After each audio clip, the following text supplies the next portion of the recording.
Hello there! Today I've come to Spey Bay. I'm going to be showing you my new filter kit, which is a Kase filter kit. I should mention that I'm not sponsored by Kase. I wasn't gifted this filter kit, I bought it with my own money. But I'm just going to show you the way the different filters work, as well as the quality of the glass and why I decided to change as I go along as well, because there was several reasons why I ended up investing in this Kase system. The plan is for me to walk along the beach, find a couple compositions and take a shot using the different filters so you can see the difference to the picture that each filter does. It's a very simple idea, but I think it's important because there's a lot of people that have never used filters before, and they might not understand why they're useful, or I read a comment earlier today about how they never use physical filters, they only ever use digital, and I think that is a way to go in an emergency, but I think the filters work better in my opinion. That's sort of the plan for today. It's mid-afternoon. There is quite a harsh sunlight which you can see around me, but that means that the light isn't going to change dependent on the filters. It's going to be all consistent, and that means you can see the difference much easier. At least that's my theory. So what I actually bought was the Master Kit by Kase, which came with the holder, a polarizer, a 6-stop, a 10-stop solid filters, a 3-stop and 4-stop soft grad, and a 3-stop reverse grad as well. But I'll go into more detail about what I bought and why I bought it as and when I bring them out. Let's get looking for a composition.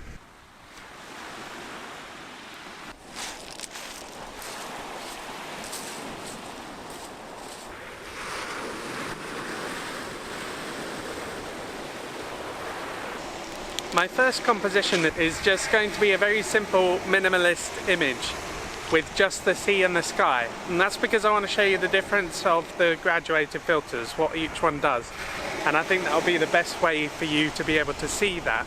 If there's not a lot of foreground interest, you're going to focus on the top of the picture, and you should be able to see the difference between the different filters. So what I'm going to do is I'm just going to set up. This first shot is without a neutral density filter of any kind. It is just as it is. The settings are ISO 100, f11, 1/125th of a second, and that's it. It's very bland. But as this is a test to show you the different neutral density filters, you should see a difference as we go on.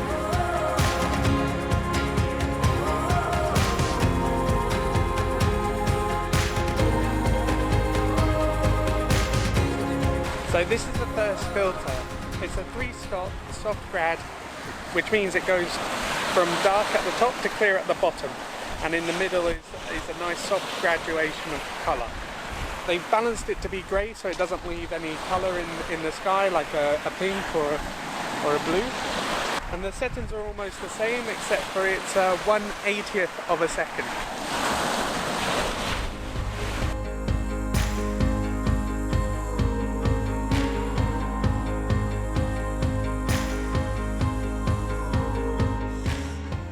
You should be able to see that clear darkening in the sky. After all the graduated filters, I'll put them up one after another so you can see the difference side by side. This one is the 4-stop grad, and it is the exact same settings as the last image, but you should see it's a little darker towards the top of the image.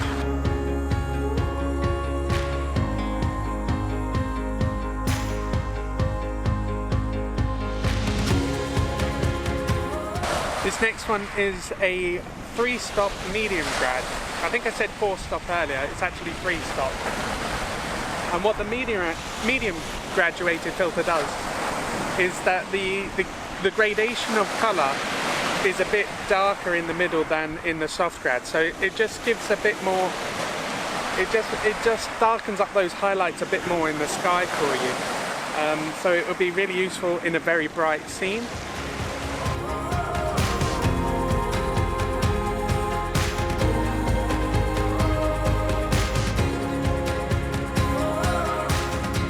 This last graduated filter is a 3-stop reverse grad.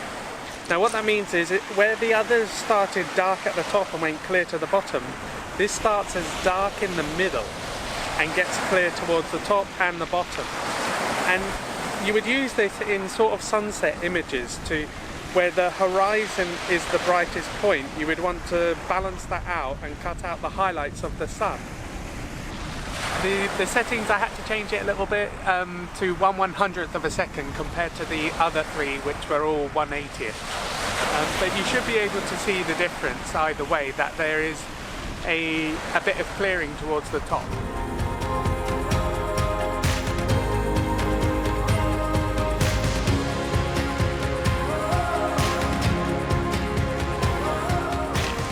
So those graduated filters are for when the sky is a bit brighter than the rest of your landscape, and they're really useful for bringing a balance. Now, I mentioned earlier that you can do that digitally. There is a graduated filter in Lightroom that you can apply digitally to darken the top of an image. Now, why might you not want to use one of those? The only real reason is if you're trying to avoid blowing out the highlights completely, which would mean that there's no pixels left in the image for Lightroom to darken. And I guess the other reason is that when you use those artificial filters in Lightroom, that they can sometimes add a bit of digital distortion to the image. You can see like a color cast or pixelation where there wasn't in the original image, and that's part of the reason why using a filter in the field might be preferable to using a digital one. You have more control in the moment of taking the photograph. Now, the other way that you could try and bring in the highlights is like I did in the lock reflections with high dynamic range pictures. And what you could do is you could expose for the different areas of the image and blend them together. Again, that is, it can be a bit of Marmite. Some people like it, some people hate it. And it's got to be done well for it to work. I think it's better to have like several options of doing the same thing and for me, I always go for the physical filters over digital filters or digital manipulation in the form of HDR imaging. In the meantime, I'll show you the 3-stop soft grad, the 3-stop medium grad next to each other so you can see the difference, and then I'll bring in the 4-stop soft grad as well so you can see how each one affects the image.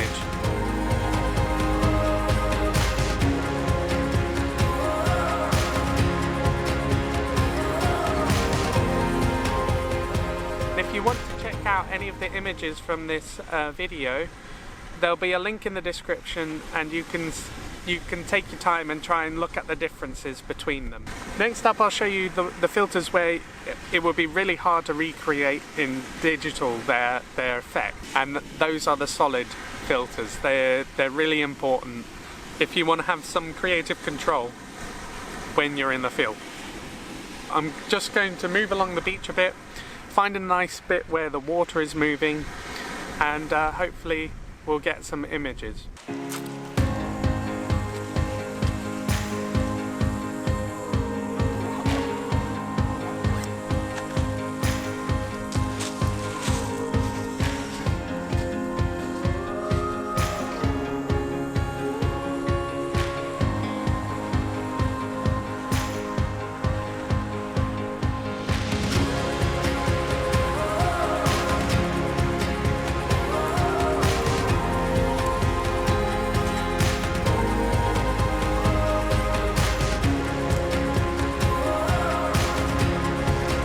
Coming up.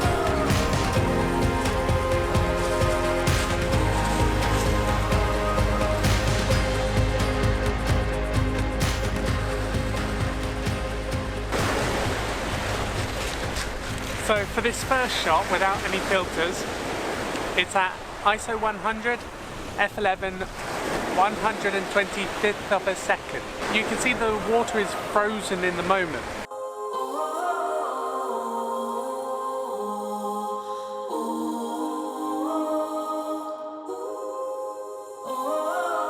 first filter I'm going to be using is actually a polarizer, and what that does is it bends the light coming into the lens.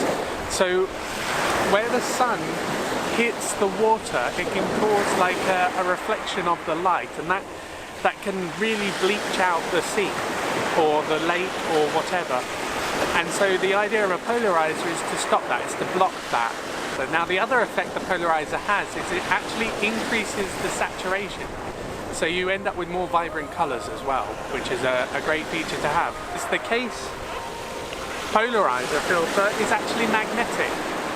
So it doesn't even need to go onto the holder, it can go straight onto the lens. That was part of the problem I was having with my old system. With the Lee filters, the polarizer went on the front, and that meant where the ring that held the polarizer would always be in the corner of the frames of my wide-angle lens, which was really distracting and really unnecessary.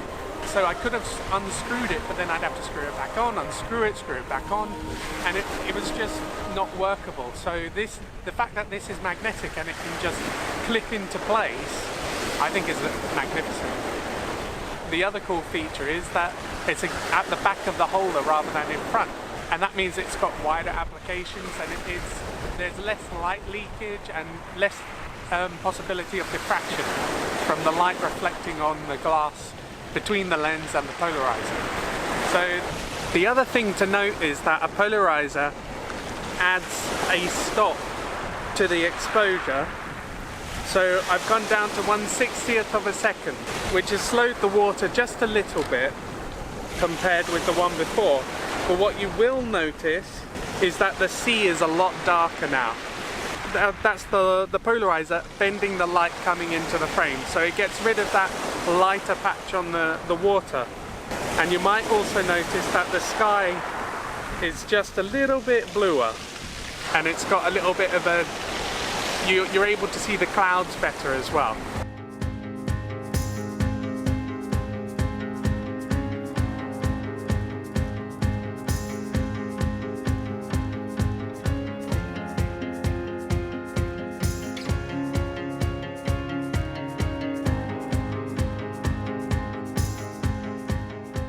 This next image is with the 4-stop. Now this wasn't included in the package. I added that to because I've always found that sometimes the 6-stop or a 10-stop is too much, and I just want to slow it a little bit. So what this does is it adds 4 stops to the exposure. So where I was at 125th of a second without any filters, with this one I'm now down to 1/6 of a second, and that means you can get a bit of movement in the water.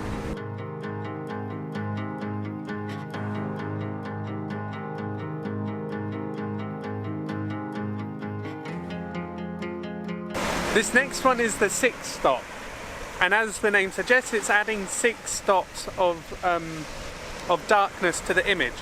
So I'm down to 0.5 of a second, and you get a lot more movement in the water, even in this very harsh, bright summer sun. It's so you can slow down the exposure, which is not easy to do without filters, and that's one of the reasons why I think having physical filter kit is very useful for a photographer. You get a lot more creative options in the field. Use this for waterfalls, for rivers, here at the sea, just to slow down my exposure.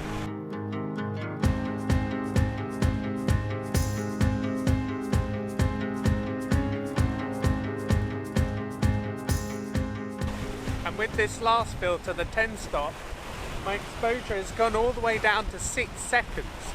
Now that adds a lot of movement from the sea, because in that 6 seconds I'm going to see several waves come in, come and go, come in and go, and that will produce a really milky effect to the water.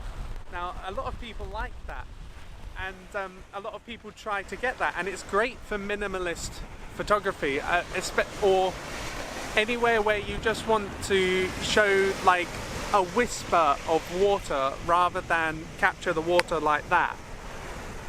you can only create this effect with a physical filter. I'm just having to recompose slightly because my shadow is in the picture. But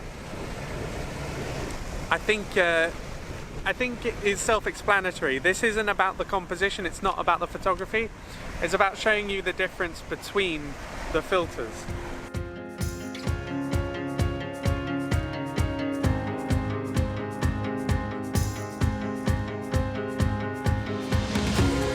Now that I've taken those 3 images, I'm going to put the 4-stop, the 6-stop and the 10-stop together side by side so you can see the difference.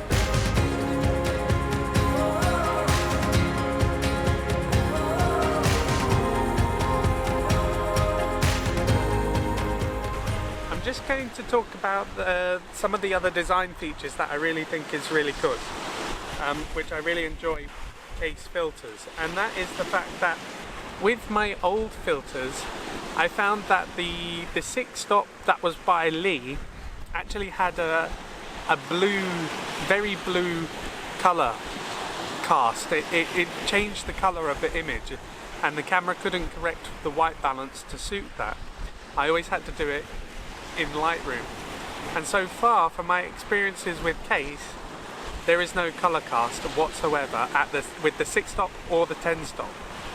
And my old 10-stop was a high-tech one, and it was horrible magenta, really bright colours that didn't reflect what was actually happening. So that was one really big reason for changing.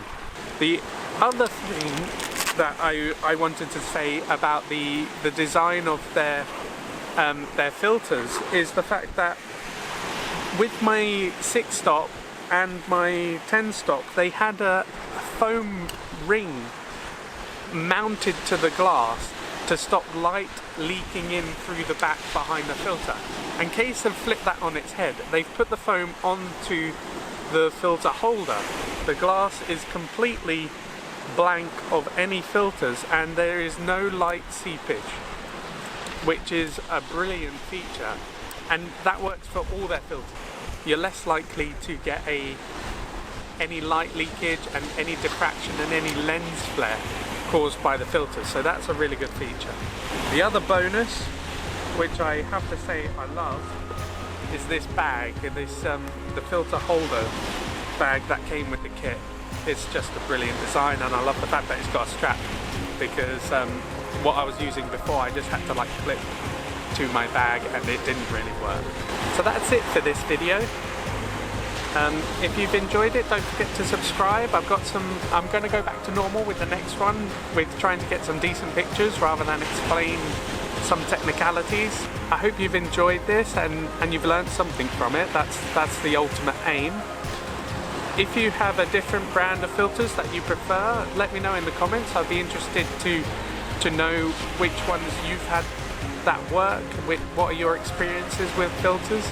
If you've enjoyed today, don't forget to subscribe. Thanks for watching.